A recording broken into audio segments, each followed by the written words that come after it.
اللہ تعالیٰ نے حضرت انسان کے لیے ہدایت کے من جملہ ذرائع میں سے ایک ذریعہ کتابیں اور صحیفے بنائے۔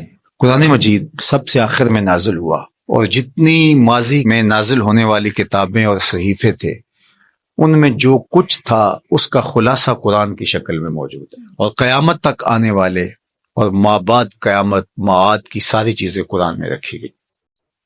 اور قرآن کے نازل ہوتے ہی باقی کتابیں منسوخ ہو گئی۔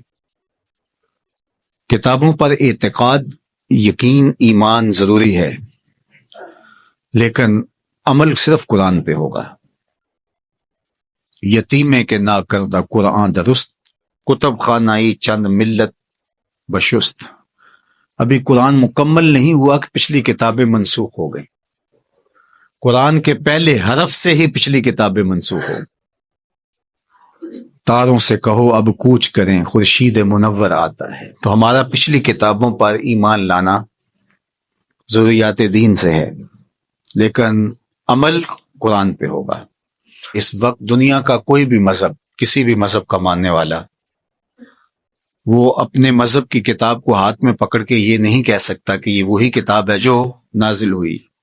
وہ بھی کہتے ہیں کہ جناب اس میں ضرور کمی بیشی ہے، کوئی تھوڑی مانتا ہے، کوئی زیادہ مانتا ہے، لیکن آنکھیں بند کر کے قرآن مجید کا نسخہ ہاتھ میں پکڑ کے حضور کا غلام کہہ سکتا ہے یہ وہی کتاب ہے من و عن، حرف بحرف، بغیر کسی تغیر اور تبدل کے، جو میرے رسول کے سینے پہ نازل ہوئی ہے۔ تو یہ چیز کس قدر تیقن پیدا کرتی ہے، کس قدر یقین کی بجلیاں پیدا کر دیتی ہے سینے میں۔ پھر آنکھیں بند کر کے عمل کیوں نہیں کریں گے؟ کتاب پر ایمان لانے کا مطلب پوری کتاب پر ایمان لانا، اس کے تقاضوں پر ایمان لانا، اس کے احکام کو ماننا، اور اس کے نواہی سے اجتناب کرنا، یہ تقاضا ہے اس ایمان کا۔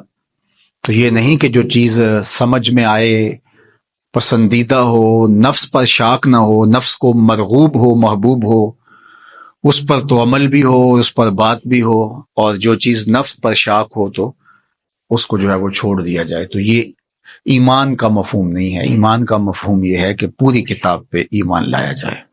اور جبریل امین حضور کے قلب اطہر پر القاء کیا ہے قرآن کو، حضور کی زبان پہ نہیں اترا، حضور کے دل پہ اترا ہے۔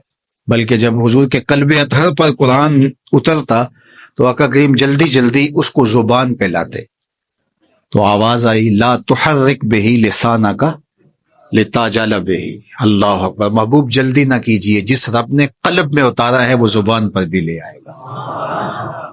تو وہ حرف و صوت سے مرکب نہیں تھا، وہ ایک کیا اس کے لیے لفظ کہیں، چونکہ یہاں لفظ بھی دم توڑتے ہیں، یہاں حرف بھی سوختہ پا ہیں، جہاں تخیل کا مرغ عقل بھی تھک کے گر جاتا ہے۔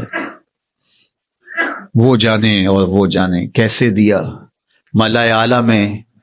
وہ منظر بھی تو ہم دیکھتے ہیں کہ رب اپنے محبوب سے پوچھتا ہے کہ یہ فرشتے کیا بات کر رہے ہیں، تو حضور معذرت کرتے ہیں، تو اللہ تعالیٰ اپنا دست قدرت، اب یہاں اور کیا کہا جائے، کسی اور کا ہوتا تو ہاتھ کہہ لیتے، لیکن یہاں تو دست قدرت، فوضع کفہ بین کتفی، تو اس نے دست قدرت میرے دو کندھوں کے درمیان رکھا۔ تو پھر کیا ہوا، دست قدرت یہاں آیا، ٹھنڈ میرے سینے میں پڑ گئی۔ اللہ اکبر، فعلمت ما فی السماوات والارض، تو پھر کوئی کائنات کی چیز رہی نہ جو میرے سینے میں ڈال نہ دی گئی ہو۔ تو یہ ایک اور کیفیت ہے، اس کو آپ اس تدریس سے، یہ جو پھٹی کے ایک طرف استاد ہوتا ہے اور دوسری طرف شاگرد ہوتا ہے، درمیان میں نصاب پڑا ہوتا ہے، ایک یہ ہے، یہ طریق ہے، یہ بھی درست ہے، اس کا انکار نہیں ہے، لیکن یہ کیفیت اور ہے۔ ابسط ردا کا یا ابا ہریرہ، ابو ہریرہ کہا حضور مسئلہ بہت ہے، بہت کچھ سنتا ہوں، پتہ نہیں جاتا کہاں ہے، کہا چادر بچھاؤ۔ اللہ اکبر، مسئلہ کیا ہے مجھے یاد نہیں رہتا، کہا چادر بچھا لو۔ ابو ہریرہ رضی اللہ تعالیٰ عنہ چادر بچھا لیتے، حضور ایسے کچھ بھرا اور ایسے ڈال دیا، کہا اس کو سمیٹ لے اور سینے سے جوڑ لے۔ حضرت ابو ہریرہ فرماتے ہیں اس کے بعد میں بھولا نہیں۔